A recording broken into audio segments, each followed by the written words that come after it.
ఒకవైపున ఈ లవ్ జిహాద్ విషయాల మీద కఠిన చర్యలకి యోగి ఆదిత్యనాథ్ సర్కార్ తీసుకుంటూ ఉంటే, అదే సందర్భంలో పగతోనూ పట్టుదలతోనూ హిందూ అమ్మాయిల్ని ముందు ప్రేమలో దొరికితే ఓకే, లేకపోతే వెంటాడి వేధించి ఆ వేధించిన దృశ్యాలని మిగతా వాళ్ళకి చూపెడతామని చెప్తూ, అందరు ఎదురుగుండా నువ్వు నాదానివే అని చెప్తానని చెప్తూ, తద్వారా అమ్మాయి ఇక అతని పట్ల పాజిటివ్గా ఉండి సచ్చినట్టు అతనికి లొంగిపోయే విధంగా, ఆ తర్వాత మతం మారే విధంగా అడుగులు వేస్తున్నటువంటి గ్రూపులు తయారయ్యాయి.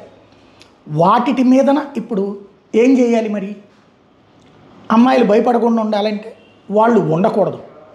అట్లా వాళ్ళని ఆగండ్రా అంటే ఆగట్లేదు, మారండ్రా అంటే మారట్లేదు. అదేమంటే మా వెనకాల వర్గం అంతా ఉందంటున్నారు. యోగి ఆదిత్యనాథ్ మరి చూస్తూ ఊరుకుంటారా? ఎన్కౌంటర్ జరిగిపోయింది.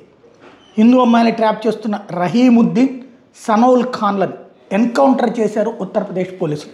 తద్వారా తమకి ఎలాంటి మొహమాటము లేదని తేల్చి చెప్పారు.